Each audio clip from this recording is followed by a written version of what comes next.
الحمد لله وكفى وسلام على عباده الذين اصطفى أما بعد فأعوذ بالله من الشيطان الرجيم بسم الله الرحمن الرحيم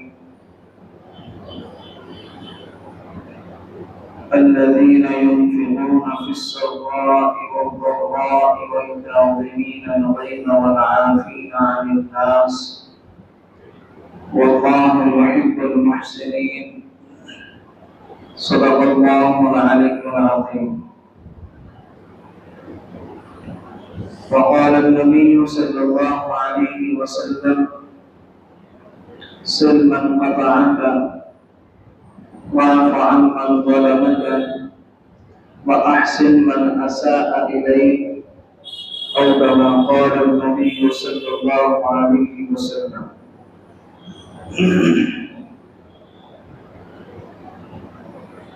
محترم بزرگوار عزیز ساتھیوں،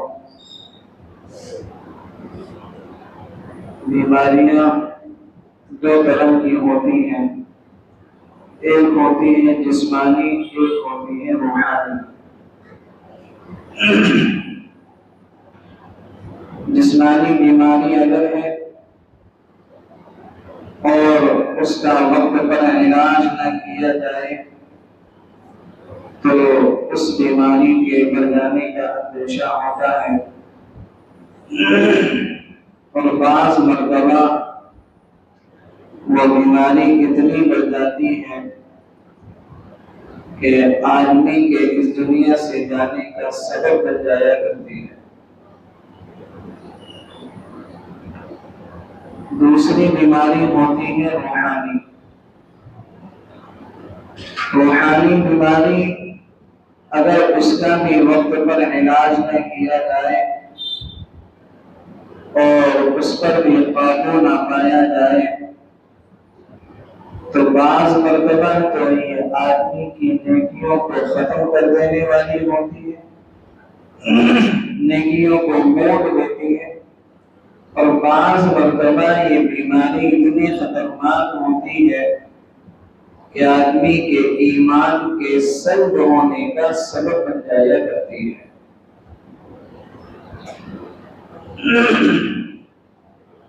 روحانی بیماریوں کی ایک لمبی فہرست ہے، اس میں غیبت کرنا، چغلی کرنا، حسد کرنا، بہتان لگانا، یہ لمبی فہرست ہے روحانی بیماریوں کی۔ انہی بیماریوں میں سے ایک بیماری ہے غصے میں بے قابو ہونا۔ یہ بیماری ایسی ہے کہ اگر آدمی نے اس پر قابو نہیں پایا اور آدمی نے اس بیماری کو ختم نہیں کیا تو یہ آدمی کی نیکیوں کو بھی برباد کرے گی، اور بعض مرتبہ یہ بیماری رشتوں کے ختم ہونے کا سبب بن جایا کرتی ہے۔ اگر یہ بیماری معاشرت کے اعتبار سے ہے تو اس بیماری کی وجہ سے گھر ٹوٹتے ہیں۔ اگر یہ بیماری حکومتی سطح پر ہے تو تاریخ یہ رہی ہے کہ دنیا کے اندر بہت ساری حکومتیں جو ٹوٹی ہیں ان کی وجہ ہے غصے میں بے قابو ہونا، غصے کی وجہ سے حکومتیں ختم ہوئی۔ اور اگر یہ بیماری کاروبار کی سطح پر ہو تو بعض مرتبہ یہ کاروبار میں نااتفاقی کا اور بے برکتی کا سبب بن جایا کرتی ہے۔ تو جس لیول پر یہ بیماری ہوگی اسی چیز کو یہ برباد کرے گی۔ قرآن کریم میں اللہ رب العزت نے ارشاد فرمایا الذین ينفقون فی السراء والضراء، جو جنتی لوگ ہیں اللہ تعالیٰ نے ان کے اوصاف بیان کیے ہیں کہ جنتی لوگوں کے اوصاف کیا ہیں۔ پہلی صفت کیا ہے؟ الذین ينفقون فی السراء والضراء، وہ لوگ خوشی کے موقع پر بھی خرچ کرتے ہیں، تنگی کی حالت میں بھی خرچ کرتے ہیں۔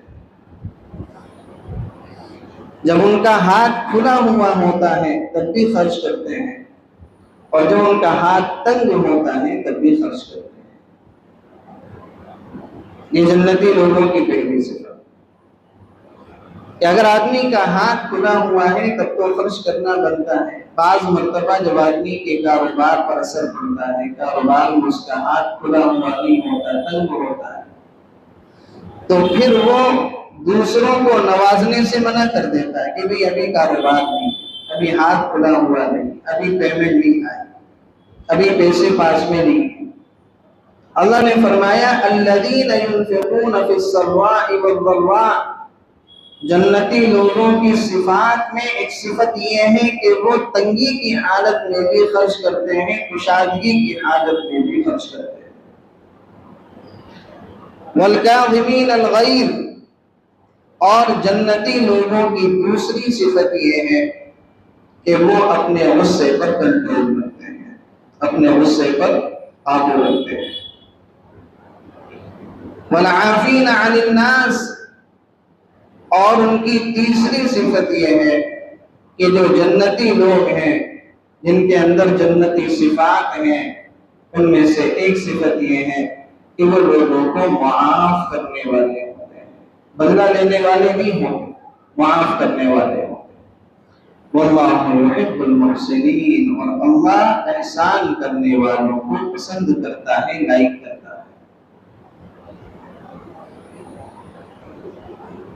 حدیث شریف میں سرکار دو عالم صلی اللہ علیہ وسلم نے ارشاد فرمایا شرهم سریع الغضب بطء الفم، لوگوں میں سب سے برا اور بدترین آدمی وہ ہے کہ جس کو غصہ جلدی آتا ہے اور دیر سے جاتا ہے۔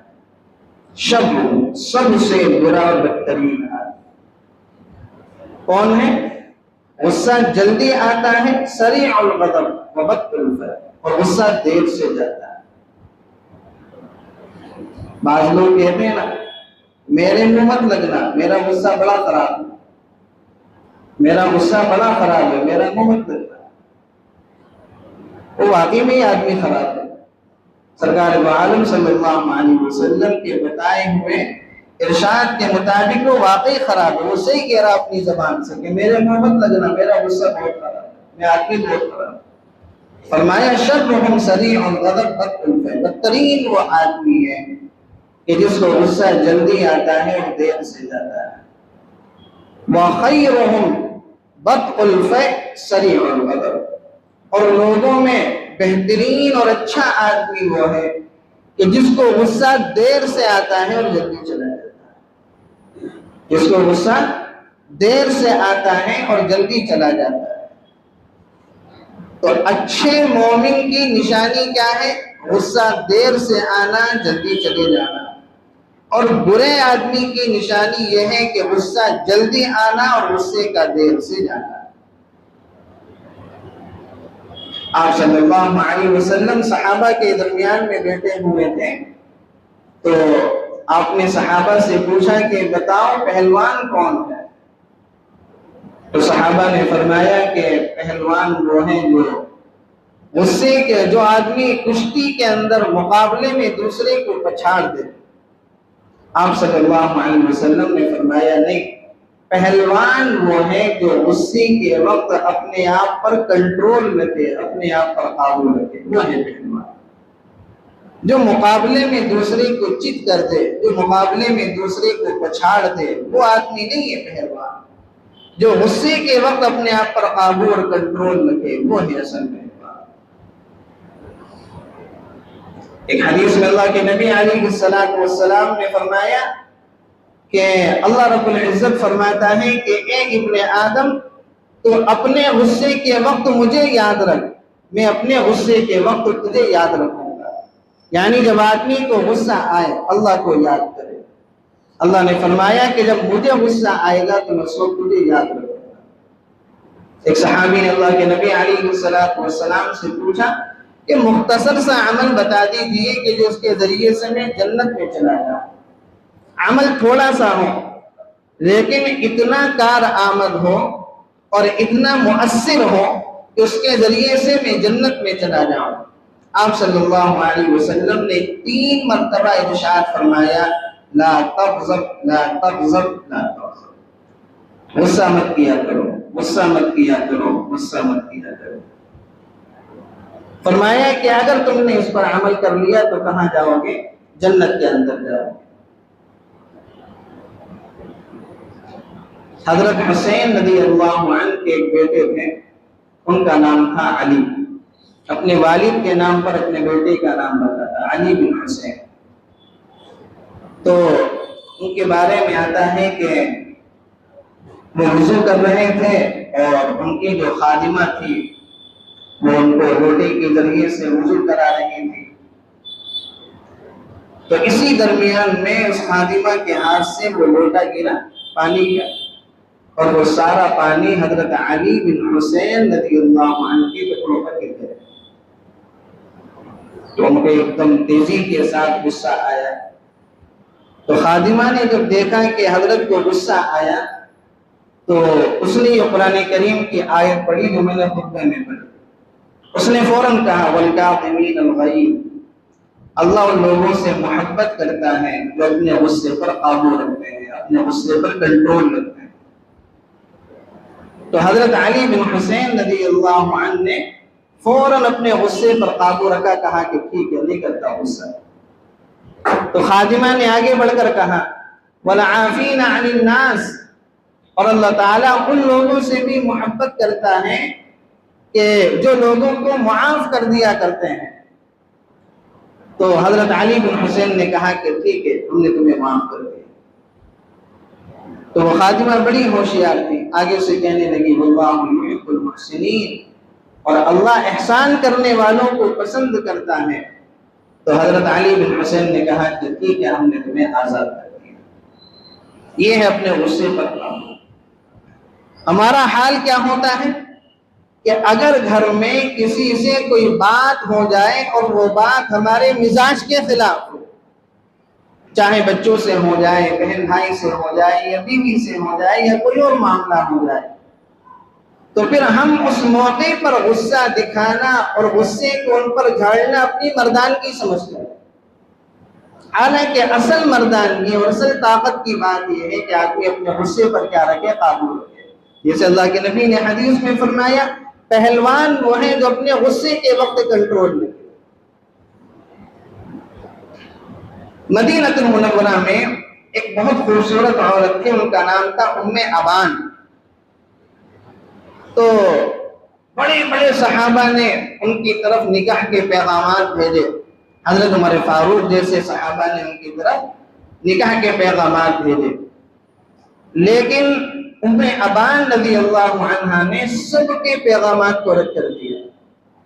اور ایک صحابی تھے حضرت طلحہ رضی اللہ عنہ، ان کے پیغام کو قبول کر لیا، اور بڑے بڑے صحابہ ان کے پیغام کو رد کر دیا. تو کسی نے پوچھا ام ابان رضی اللہ عنہ سے کہ تم نے حضرت عمر فاروق جیسے کے پیغام کو رد کر دیا اور حضرت طلحہ کے پیغام کو قبول کر لیا، وجہ کیا ہے؟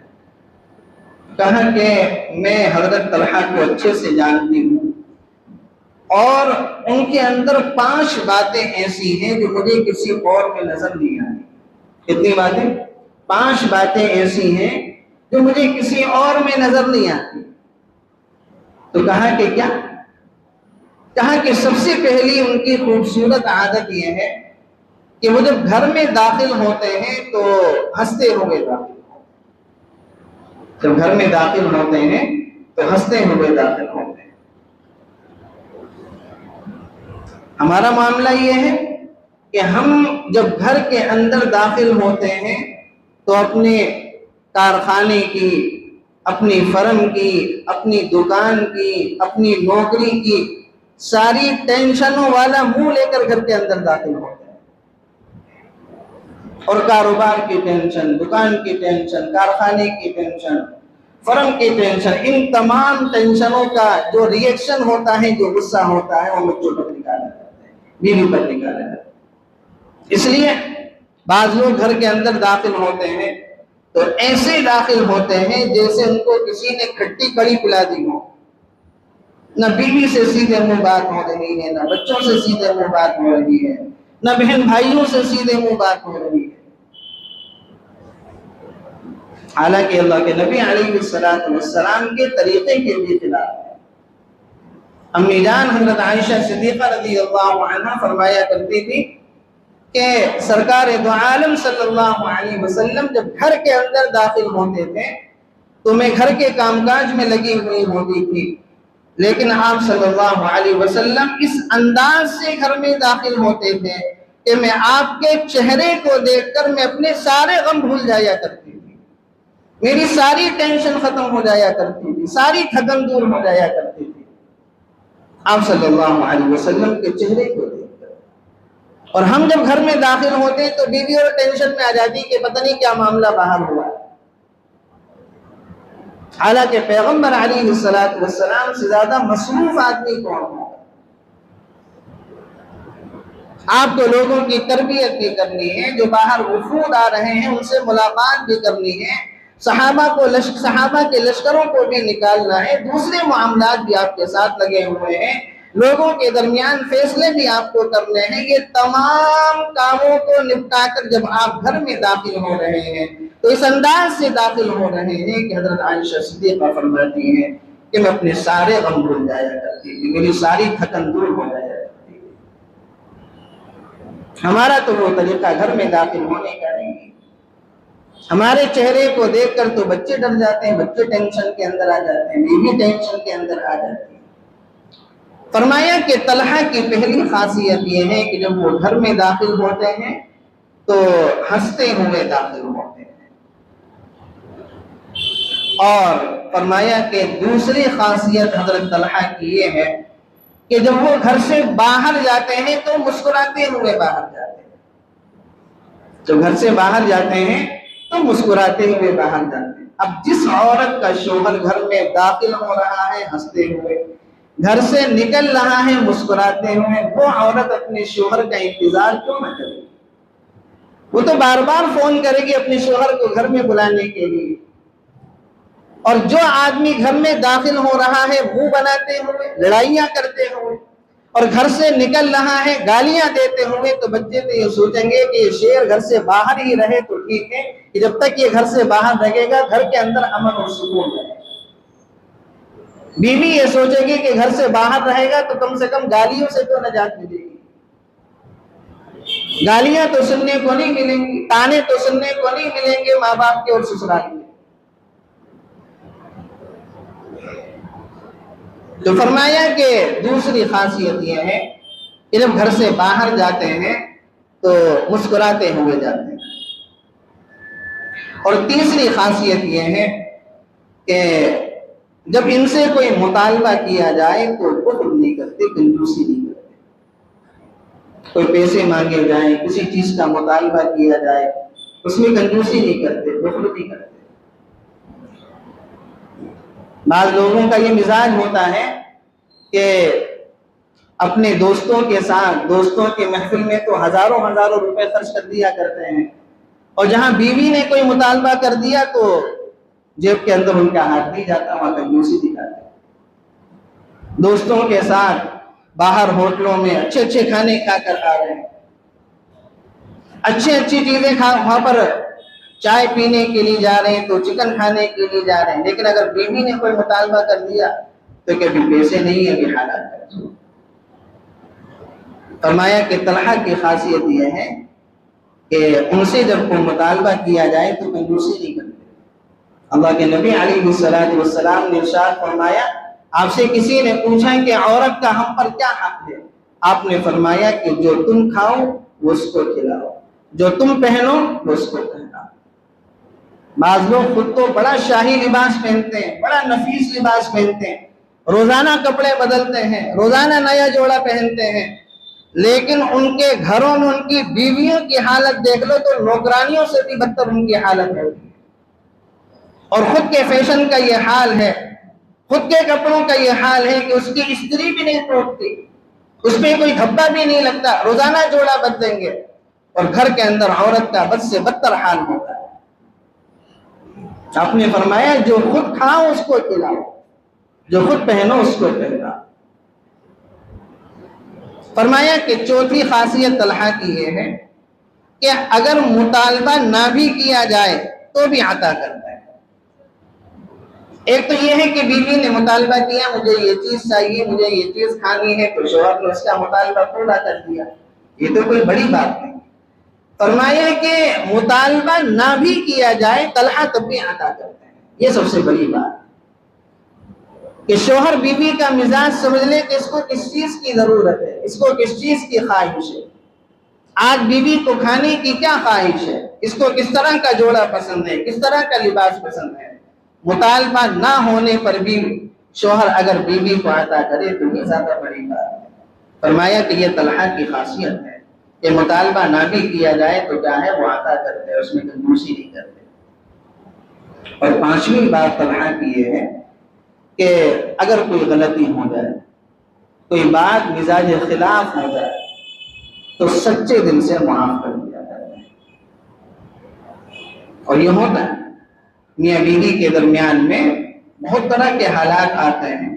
فرمایا کہ اگر کوئی بات مجھ سے ایسی ہو جائے جو طلحہ کے مزاج کے خلاف ہے، یا مجھ سے کوئی غلطی ہو جائے تو سچے دل سے معاف کر دیا جاتا ہے۔ یہ پانچ وہ خاصیت ہیں کہ جس کی وجہ سے میں نے اور صحابہ کے نکاح کے پیغام کو ٹھکرا دیا اور طلحہ کے آفر کو میں نے کیا ہے قبول کر دیا۔ تو اس میں ایک بات کیا تھی کہ جب گھر میں داخل ہوتے ہیں تو ہنستے ہوئے نکلتے ہیں تو مسکراتے، غصہ نہیں کرتے۔ پانچوں باتوں کے اندر آپ کو کہیں بھی غصے کا عنصر نہیں ملے گا، اس لیے کہ گھروں کے برباد ہونے کی سبب یہ ہے کہ جو آدمی گھر میں جتنا جھگڑالو ہوتا ہے، جتنا بدمزاج ہوتا ہے، جتنا غصہ کرنے والا ہوتا ہے، وہ اپنی معاشرتی زندگی کے اندر اتنا ہی فیل ہوتا ہے، اتنا ہی ناکام ہوتا ہے۔ تو والکاظمین الغیظ، اللہ ایسے لوگوں سے پیار کرتا ہے جو غصے پر اپنے آپ پر قابو رکھتے ہیں، والعافین عن الناس، لوگوں کو معاف کرتے ہیں۔ ایک نوجوان کے بارے میں لکھا ہے کہ وہ بہت زیادہ غصہ کیا کرتا تھا، تو اس کے والد اس سے بڑے پریشان، تو انہوں نے اپنے بیٹے سے کہا کہ جب بھی تمہیں غصہ ہوا کرے، انہوں نے باہر ایک لکڑی کا کافی بڑا تختہ لگا دیا، کہا کہ جب بھی تمہیں غصہ آئے تو ایک کیل اس تختے پر ٹھوک دیا کرو۔ جب بھی غصہ آئے ایک کیل تختے پر ٹھوک دی۔ تو پہلے دن 35 کیل ٹھوکنے کی نوبت آئی، دوسرے دن 30 ہوئی، پھر 25 ہوئی، پھر 20 ہوئی، ایسے ہوتے ہوتے تعداد کم ہوتی رہی۔ اور ایک دن وہ آیا کہ کیل ٹھوکنے کی نوبت ہی نہیں آئی۔ تو اب اس کے والد نے یہ کہا کہ اب ایسا کرنا کہ جب تمہیں غصہ آئے تو ایک کیل وہاں سے نکال دیا کرو۔ اب کبھی غصہ آئے تو جتنی کیلیں ٹھوکتی وہ ختم، اب کبھی غصہ آئے تو ایک کیل نکال دی۔ تو ایسے ہوا کہ ایک کیل نکلتی رہی، ساری کیلیں ختم ہو گئی۔ تو اپنے والد کے پاس بڑا خوشی گیا، کہنے لگا کہ الحمدللہ اب غصے کی جو میری عادت تھی اس پر کنٹرول ہو گیا، اب میں غصہ نہیں کرتا۔ تو باپ نے کہا کہ ٹھیک ہے چلو آؤ چل کر دیکھتے ہیں۔ تو جب باہر جا کر اس لکڑی کے تختے کو دیکھا تو اپنے بیٹے سے کہا کہ یہ بات تو ٹھیک ہے کہ تم نے غصہ کرنا چھوڑ دیا، غصے کی عادت پر تمہارا کنٹرول ہو گیا، لیکن یہ تختہ پہلے جیسے نہیں رہا، یہ تختہ پہلے جیسا نہیں رہا، اب اس تختہ پر کیا ہے داغ لگ گئے، یہ تختہ داغدار بن گیا۔ تو یہ ہوتا ہے آدمی غصہ کرتا ہے، ماں باپ پر غصہ کر لیتا ہے، بچوں پر غصہ کر لیتا ہے، بیوی پر غصہ کر لیتا ہے، بہن بھائیوں پر غصہ کر لیتا ہے، بعد میں معافی بھی مانگ لیتا ہے، لیکن دل پہلے جیسا نہیں رہتا، اس میں فرق آ جاتا ہے۔ اسی لیے اللہ کے نبی علیہ السلام سے پوچھا گیا کہ مختصر سا عمل بتا دیں جس کی وجہ سے جنت میں چلا جاؤں۔ آپ صلی اللہ علیہ وسلم نے فرمایا کہ غصہ مت کیا کرو۔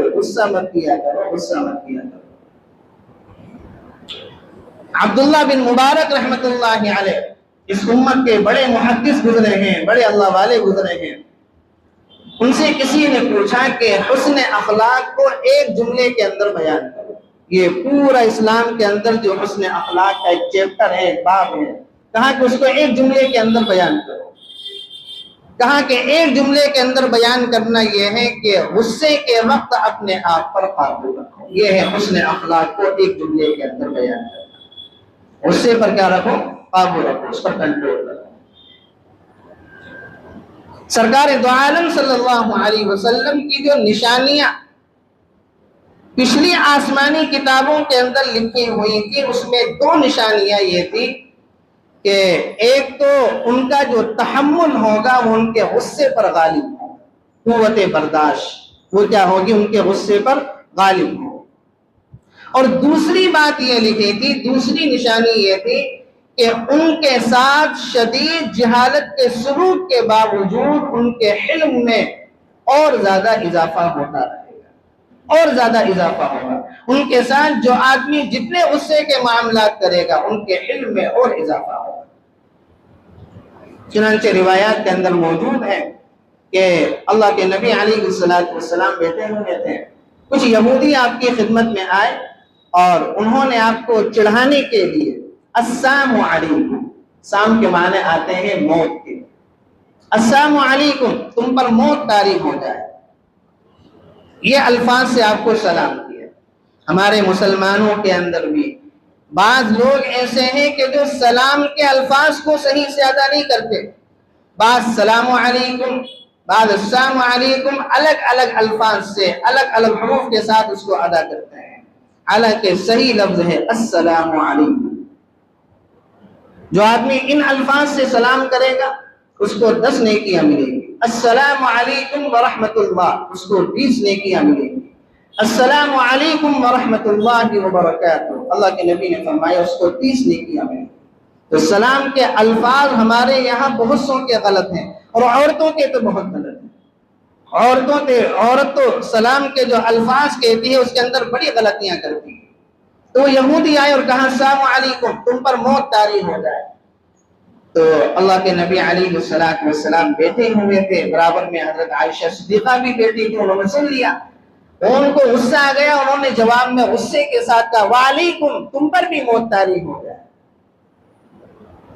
تو اللہ کے نبی علیہ السلام نے حضرت عائشہ صدیقہ کو ٹھنڈا کیا اور فرمایا کہ غصہ مت کرو، انہوں نے کہا ہے تو ان کو کہہ دیں، لیکن ہمارا کام یہ ہے کہ ہم اس کے جواب میں غصہ نہیں کرنا۔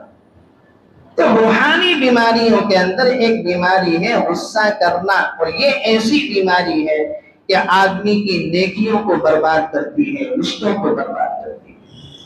میاں بیوی کے درمیان میں اگر غصہ ہوگا تو ان کی ازدواجی زندگی خراب ہوگی، باپ بیٹے کے درمیان میں غصہ ہوگا ان کی زندگی خراب ہوگی، حکومتی سطح پر اگر غصہ ہوگا تو حکومت خراب ہوگی، اور اگر کاروباری معاملات کے اندر غصہ ہوگا تو کاروباری معاملات پر فرق پڑے گا۔ تو اس لیے اس چیز سے بچنا چاہیے اور اس بات کی کوشش کرنی چاہیے کہ غصہ نہ آئے، غصے کے وقت اپنے آپ پر قابو رکھیں۔ حضرت سلیمان بن سرد رضی اللہ عنہ کہتے ہیں اللہ کے نبی کے سامنے دو لوگ غصہ کر رہے تھے، تو آپ صلی اللہ علیہ وسلم نے فرمایا کہ میں ایک ایسا جملہ جانتا ہوں اگر یہ لوگ وہ جملہ کہہ لیں تو ان کا غصہ فوراً ختم ہو جائے، اور وہ جملہ کیا ہے؟ اعوذ باللہ من الشیطان الرجیم۔ غصہ آتا ہے شیطان کے اثر سے۔ آپ نے فرمایا کہ اگر یہ جملہ یہ لوگ پڑھ لیں تو ان کا غصہ فوراً ختم ہو جائے، ان کی لڑائی فوراً ختم ہو جائے۔ اور اس کا طریقہ اللہ کے نبی نے یہ بیان فرمایا کہ جب تمہیں غصہ آئے اگر کھڑے ہو تو بیٹھ جاؤ، بیٹھے ہو تو لیٹ جاؤ، ورنہ کیا ہے وضو کر لو۔ وضو کی ٹھنڈک سے اللہ تعالیٰ غصے کی جو حرارت ہوگی اس کو کیا کر دے گا؟ ختم کر دے گا۔ اور اسی کے ساتھ ساتھ ایک بات عرض یہ ہے کہ آج سفر کی 2 تاریخ ہے، اور ہمارے یہاں اس مہینے کے متعلق بڑی عجیب و غریب باتیں عوام میں موجود ہیں۔ بعض عوام کی یہ حالت ہے کہ وہ سفر کے مہینے کو بڑا منحوس سمجھتے ہیں، کہ وہ سفر کے مہینے میں شادیاں نہیں کرتے، سفر کے مہینے میں نکاح نہیں کرتے، سفر کے مہینے میں کوئی محفل منعقد نہیں کرتے، اور ان کا ماننا یہ ہوتا ہے کہ سفر کے مہینے کے شروع کے جو 13 دن ہیں وہ بڑے منحوس ہوتے ہیں۔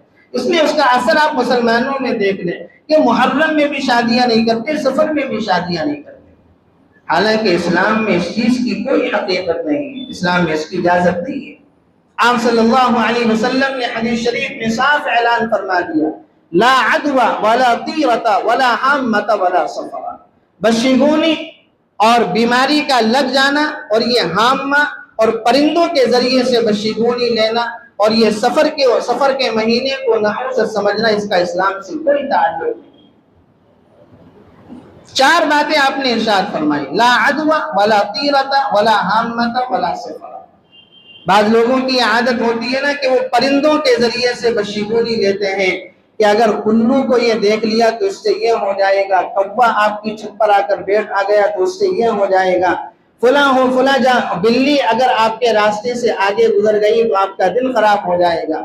حدیث شریف میں اور شریعت کے اندر ان باتوں کی کوئی اہمیت نہیں ہے۔ آپ صلی اللہ علیہ وسلم نے سختی سے اس بات کو منع کروایا۔ اور بعض لوگ بشگونی لیتے ہیں، رات میں ناخن نہیں کاٹنے چاہیے، رات میں جھاڑو نہیں لگانی چاہیے، رات میں بستر پر جھاڑو نہیں لگانی چاہیے۔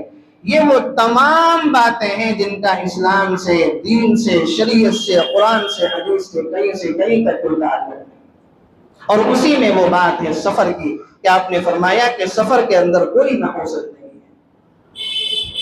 سفر کے مہینے میں لوگ نکاح نہیں کرتے، حالانکہ روایات میں آیا ہے کہ حضرت علی اور حضرت فاطمہ رضی اللہ عنہا کا جو نکاح ہوا ہے وہ سفر میں ہوا ہے، رخصتی بعد میں ہوئی ہے۔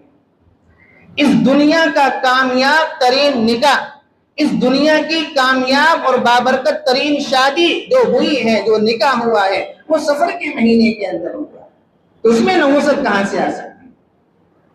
سرکار دو عالم صلی اللہ علیہ وسلم نے خیبر کی لڑائی کے بعد ام المؤمنین حضرت صفیہ رضی اللہ عنہا سے جو نکاح کیا ہے وہ سفر کے مہینے میں کیا ہے۔ صفیہ بنت حیی رضی اللہ عنہا سے، جو یہودی خاندان سے تعلق رکھتی تھی، آپ نے ان سے نکاح سفر کے مہینے میں کی۔ اگر سفر کے مہینے میں منحوس ہوتا تو آپ صلی اللہ علیہ وسلم نکاح کیوں کرتے؟ بہت سارے ایسے اسلامی تاریخ میں واقعات ہوئے ہیں جو سفر کے اندر ہوئے اور بڑے کامیاب ہوئے۔ حضرت فاطمہ کا نکاح ہوا، کتنا کامیاب ہوا۔ اللہ کے نبی نے حضرت صفیہ سے شادی کی، کتنی کامیاب ہوئی۔ آپ نے حضرت اسامہ کا لشکر سفر کے مہینے میں روانہ کیا، کتنا کامیاب ہوا۔ ایسے بڑے تاریخی واقعات سفر کے مہینے میں ہوئے۔ اور بعض لوگ سفر کے مہینے کے آخری بدھ کو کچھ میٹھی کچوریاں بناتے ہیں، ان کو لوگوں کے درمیان میں تقسیم کرتے ہیں اور یہ کہتے ہیں کہ اللہ کے نبی علیہ السلام کو سفر کے مہینے کے آخری بدھ کو شفا حاصل ہوئی تھی، اور یہ بالکل غلط بات ہے۔ حالانکہ سفر کے مہینے کے آخری ایام میں آپ کی بیماری شروع ہوئی اور یہ بیماری 12 ربیع الاول تک چلی تھی، لیکن لوگوں کے درمیان میں باتیں مشہور ہو گئی ہیں اور عوام انہی باتوں کے پیچھے چلتی ہے، انہی باتوں کو مانتی ہے، حالانکہ شریعت سے، اسلام سے اس کا کوئی تعلق نہیں ہے۔ تو سفر کا مہینہ بھی عام مہینوں کی طرح ہے، نہ ہی اس کے اندر نحوست ہے، نہ ہی اس کے اندر بشگونی ہے، نہ ہی اس کے اندر بدکاری ہے۔ اللہ تعالیٰ سے دعا ہے کہنے سننے سے زیادہ عمل کی توفیق نصیب فرمائے اور ہم سب کو شریعت و سنت کے مطابق اپنی زندگی گزارنے کی توفیق عطا فرمائے۔ وآخر دعوانا الحمدللہ۔